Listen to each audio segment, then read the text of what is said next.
Hi friends, welcome to Tejas kitchen. ಇವತ್ತು ನಾವು ಮಾಡಿ ತೋರಿಸ್ತಾ ಇರೋದು ಅಕ್ಕಿ ರೊಟ್ಟಿ ಮತ್ತು ಬೇಳೆ ಚಟ್ನಿ. ಇದಕ್ಕೆ ನಾವು ಚಟ್ನಿ ರೆಡಿ ಮಾಡ್ಕೊಳ್ಳೋದಕ್ಕೋಸ್ಕರ 2 ಸ್ಪೂನಷ್ಟು ತೊಗರಿ ಬೇಳೆ ಹಾಕ್ಕೊಳ್ತಾ ಇದ್ದೀವಿ. ನೋಡಿ, ಇದನ್ನು ಚೆನ್ನಾಗಿ ಫ್ರೈ ಮಾಡ್ಕೋಬೇಕು. ಇದ್ರ ಜೊತೆಲೇ 1 ಸ್ಪೂನು ಉದ್ದಿನಬೇಳೆ ಕೂಡ ಸೇರಿಸ್ಕೊಳ್ಳೋಣ. ಈ ಬೇಳೆ ಚಟ್ನಿ ತುಂಬ ಟೇಸ್ಟಿಯಾಗಿರುತ್ತೆ. ಅಕ್ಕಿ ರೊಟ್ಟಿಗೆ ಒಂದು ಸತಿ ಫ್ರೈ ಮಾಡಿ ನೋಡಿ ನೀವು ಕೂಡ. 2 ಬೇಳೆಗಳನ್ನ ಚೆನ್ನಾಗಿ ಕೆಂಪಗೆ ಹುರ್ಕೋಬೇಕು. ನಿಧಾನಕ್ಕೆ ಅಥವಾ ಮೀಡಿಯಮಲ್ಲಿ ಇಟ್ಕೊಂಡು ಹುರ್ಕೊಳ್ಳಿ, ಹೈ ಫ್ಲೇಮಲ್ಲಿ ಇಟ್ಕೋಬೇಡಿ. ಈಗ ಅದನ್ನು ತಣ್ಣಗಾಗೋಕ್ಕೆ ಒಂದು ಪ್ಲೇಟಲ್ಲಿ ಪಕ್ಕಕ್ಕೆ ತೆಗೆದಿಟ್ಕೊಳ್ಳೋಣ. ಈಗ ನೋಡಿ, ಒಂದು 4 ಹಸಿಮೆಣಸಿನ್ಕಾಯಿ ಮತ್ತು ಒಂದು 7-8 ಒಣಮೆಣಸಿನ್ಕಾಯಿ ಸೇರಿಸ್ಕೊಂಡು 1 ಸ್ಪೂನು ಎಣ್ಣೆ ಹಾಕಿ ಚೆನ್ನಾಗಿ ಫ್ರೈ ಮಾಡ್ಕೊಳ್ಳಿ ಕೆಂಪಗೆ. ಇದು ಹುರಿದ ಮೇಲೆ ಇದನ್ನು ಕೂಡ ಅದೇ ಪ್ಲೇಟಲ್ಲಿ ಪಕ್ಕಕ್ಕೆ ಹಾಕ್ಕೊಳ್ಳಿ. ಈಗ ಒಂದು ಅರ್ಧ ಚಪ್ಪಷ್ಟು ಕಾಯಿ ತುರಿ ತಗೊಳ್ಳೋಣ, ಚೆನ್ನಾಗಿ ಫ್ರೈ ಮಾಡ್ಕೊಳ್ಳೋಣ. ಇದನ್ನು ಕೂಡ ಪಕ್ಕಕ್ಕೆ ಇಟ್ಕೊಳ್ಳಿ, ತಣ್ಣಗಾಗಲಿ.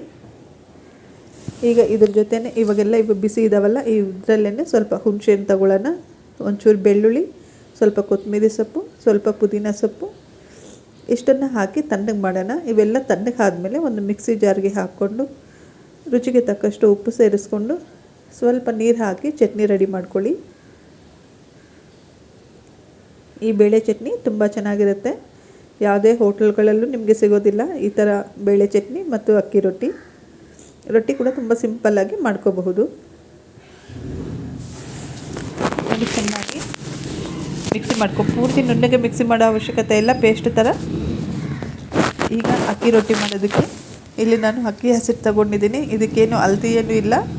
ಇಲ್ಲಿ ನಾನು ಒಂದು 20ರಿಂದ 25 ರೊಟ್ಟಿ ಆಗೋಷ್ಟು ಮಾಡ್ತಾಯಿದ್ದೀನಿ. ಇದಕ್ಕೆ ನಾವಿಲ್ಲಿ ಹಸಿಮೆಣ್ಸಿನ್ಕಾಯಿನ ಸಣ್ಣಗೆ ಕಟ್ ಮಾಡಿರೋದು ತಗೊಳ್ಳೋಣ. 1-2 ಸ್ಪೂನಷ್ಟು, 1-2 ಸ್ಪೂನ್ ಉದ್ದಿನಬೇಳೆ, 1-2 ಸ್ಪೂನ್ ಕಡಲೆಬೇಳೆ, 1 ಸ್ಪೂನಷ್ಟು ಜೀರಿಗೆ, ಸ್ವಲ್ಪ ಎಳ್ಳು ತಗೊಳ್ಳೋಣ, 1-2-3 ಸ್ಪೂನಷ್ಟು. ಒಂದು ದೊಡ್ಡ ಕಟ್ಟು ಸಬ್ಬಸಿಗೆ ಸೊಪ್ಪು ತಗೊಂಡಿದ್ದೀನಿ, ಚೆನ್ನಾಗಿ ತೊಳೆದ್ಬಿಟ್ಟು ಸಣ್ಣಗೆ ಕಟ್ ಮಾಡಿ ಹಾಕ್ಕೊಳ್ಳೋಣ. ಇದ್ರೆ ಸ್ವಲ್ಪ ಕೊತ್ತಂಬರಿ ಸೇರಿಸ್ಕೊಳ್ಳಿ. ಒಂದು 3 ಈರುಳ್ಳಿನ ಸಣ್ಣಗೆ ಕಟ್ ಮಾಡಿ ಹಾಕ್ಕೊಳ್ಳೋಣ. ರುಚಿಗೆ ತಕ್ಕಷ್ಟು ಉಪ್ಪು ಸೇರಿಸ್ಕೊಂಡು ಈ ಎಲ್ಲ ಐಟಮ್ಸನ್ನ ಚೆನ್ನಾಗಿ ಮಿಕ್ಸ್ ಮಾಡ್ಕೋಬೇಕು. ಅಕ್ಕಿ ಹಸಿಟ್ಟು ಜೊತೆ ಎಲ್ಲ ಐಟಮ್ಸ್ ಹೊಂದ್ಕೊಳ್ಳೋ ಥರ ಚೆನ್ನಾಗಿ ಮಿಕ್ಸ್ ಮಾಡ್ಕೊಳ್ಳಿ. ಒಂದು ಸರಿ ಎಲ್ಲ ಮಿಕ್ಸ್ ಆದಮೇಲೆ ಇದಕ್ಕೆ ಬೆಚ್ಚಗಿನ ನೀರು ಹಾಕಿ ಮಿಕ್ಸ್ ಮಾಡ್ಕೊಳ್ಳೋಣ. ನೀರು ಸ್ವಲ್ಪ ಬಿಸಿ ಮಾಡ್ಕೊಳ್ಳಿ, ತುಂಬ ತಣ್ಣಗಿರೋ ನೀರು ಬೇಡ.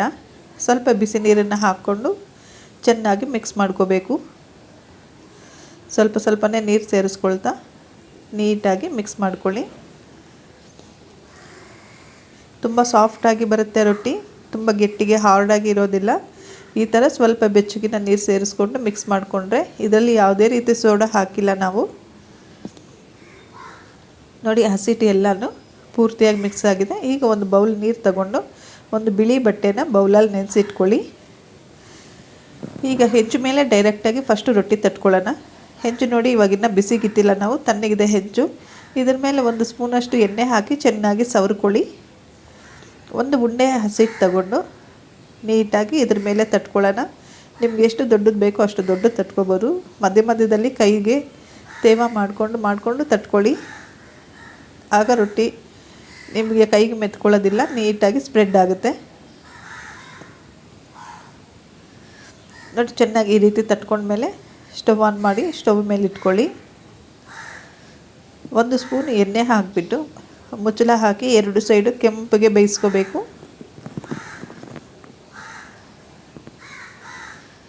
ಫಸ್ಟೇ ನಾವು ಎಣ್ಣೆ ಸವರೋದ್ರಿಂದ ರೊಟ್ಟಿ ನೀಟಾಗಿ ಎದ್ದೊಳುತ್ತೆ, ಹೆಂಚಿಗೆ ಮೆತ್ಕೊಳ್ಳೋದಿಲ್ಲ. ನೋಡಿ, 2 ಸೈಡು ಇವಾಗ ನೋಡಿ ಮುಚ್ಚಳ ಹಾಕಿದ್ದೀವಲ್ಲ, ಹೇಗೆ ಮೇಲೆಲ್ಲನೂ ಬೆಂದಿದೆ. ಈಗ ನೀಟಾಗಿ ರಿವರ್ಸ್ ಮಾಡ್ಕೊಳ್ಳೋಣ.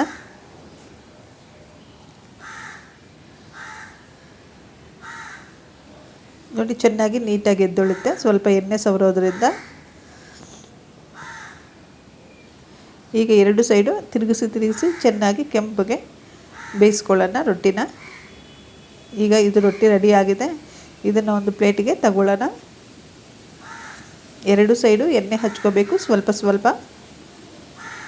ನಿಮಗೆ ಎಷ್ಟು ತೆಳ್ಳಗೆ ಬೇಕೋ ಅಷ್ಟು ತೆಳ್ಳಗೆ ಎದ್ದೊಳುತ್ತೆ. ನೋಡಿ ಕಡಲೆಬೇಳೆ ನಾವು ಹಾಕಿದ್ವಲ್ಲ, ಆ ಕಡೆ ಸೈಡು ಈ ಕಡೆ ಸೈಡು ಒಂದೇ ಕಡಲೆಬೇಳೆ ಕಾಣಿಸ್ತಾ ಇದೆ, ಅಷ್ಟೊಂದು ತೆಳ್ಳಗೆ ಬಂದಿದೆ. ಈಗ ನಾವು ತೇವ ಮಾಡಿಟ್ಕೊಂಡಿದ್ವಲ್ಲ ಬಟ್ಟೆ, ಆ ಬಟ್ಟೆ ಮೇಲೆ ಸ್ವಲ್ಪ ನೀರು ಚಿಮ್ಗಿಸ್ಬಿಟ್ಟು ಒಂದು ಉಂಡೆ ಅಕ್ಕಿ ಹಸಿಟ್ಟನ್ನ ತಗೊಂಡು ಅದ್ರ ಮೇಲೆ ತಟ್ಕೊಳ್ಳಿ. ಕೈಗೆ ನೀರು ಹದ್ದುಕೊಂಡು ರೊಟ್ಟಿ ತಟ್ಕೊಳ್ಳಿ. ಈ ರೊಟ್ಟಿ ಬಟ್ಟೆಯಿಂದ ಬಿದ್ದೋಗೋದಿಲ್ಲ. ಟೆನ್ಷನ್ ಏನೂ ತಗೊಳ್ದಂಗೆ ನೀಟಾಗಿ ತಟ್ಬಿಟ್ಟು ಕ್ಲೀನಾಗಿ ಎತ್ತು ಹಾಕ್ಕೊಳ್ಳಿ. ಒಂದು ಸೈಡು ಎರಡು ಕಡೆಯಿಂದನೂ ಎರಡು ಕೈಯಲ್ಲಿ ಒಂದು ಸೈಡ್ ಇಟ್ಕೊಂಡು ಎತ್ತಿ ನಿಧಾನಕ್ಕೆ ಹಾಕ್ಕೋಬಹುದು ಹೆಂಚು ಮೇಲೆ. ಇದು ಕೆಳಗಡೆಗೆ ಬಿದ್ದು ಹೋಗೋದಿಲ್ಲ. ಪ್ಲಾಸ್ಟಿಕ್ ಕವರ್ ಮೇಲೆ ತಟ್ಟಬೇಡಿ, ಎತ್ತು ಹಾಕೋದಕ್ಕಾಗೋದಿಲ್ಲ. ಈ ರೊಟ್ಟಿನ ಬಟ್ಟೆ ಮೇಲೆ ತಟ್ಕೋಬೇಕು.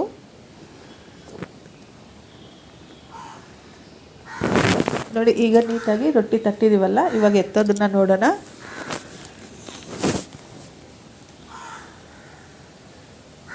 ನೋಡಿ ಈ ಥರ ಎತ್ತಬೇಕು. ಎತ್ತಿ ನೀಟಾಗಿ ಹೆಂಚು ಮೇಲೆ ಹಾಕಿ ಒಂದು ಸಾರಿ ತಟ್ಕೊಂಡು ಬಟ್ಟೆ ತೆಗೆದುಬಿಡಿ. ನಿಮಗೆ ಬಟ್ಟೆಯಲ್ಲಿ ಏನಾದರೂ ಇನ್ನೂ ಹಸಿಟ್ಟಿದೆ ಅನಿಸಿದ್ರೆ ಒಂಚೂರು ನೀರು ಚಿಮ್ಕಿಸ್ಕೊಂಡ್ರೂ ಕೂಡ ನೀಟಾಗಿ ಬಿಟ್ಬಿಡುತ್ತೆ. ಒಂದು ಸ್ಪೂನ್ ಎಣ್ಣೆ ಹಾಕಿ ಮುಚ್ಚಳ ಹಾಕಿಬಿಟ್ಟು ಎರಡು ಸೈಡು ಕೆಂಪಿಗೆ ಬೇಯಿಸ್ಕೊಳ್ಳಿ. ನೋಡಿ ಬಿಸಿ ಬಿಸಿ ಅಕ್ಕಿ ರೊಟ್ಟಿ ರೆಡಿಯಾಗಿದೆ. ತುಂಬ ಸಾಫ್ಟಾಗಿರುತ್ತೆ. ಯಾರು ಬೇಕಾದರೂ ತಿನ್ನಬಹುದು, ಮಕ್ಕಳು ತಿನ್ಬೋದು, ವಯಸ್ಸಾದವರು ತಿನ್ಬೋದು. ತುಂಬ ಚೆನ್ನಾಗಿರುತ್ತೆ. ನೀವು ಒಂದು ಸತಿ ಟ್ರೈ ಮಾಡಿ. ನಿಮ್ಗೆ ಇಷ್ಟ ಆಗಿದರೆ ನಮ್ಮ ಚಾನಲ್ನ ಲೈಕ್ ಮತ್ತು ಸಬ್ಸ್ಕ್ರೈಬ್ ಮಾಡ್ಕೊಳ್ಳಿ. ಈ ರೊಟ್ಟಿ ನೀವು ಮಾಡಿದ್ಮೇಲೆ ನಿಮಗೆ ಹೇಗೆ ಬಂತು ಅಂತ ತಿಳಿಸ್ಕೊಡಿ. Thank you.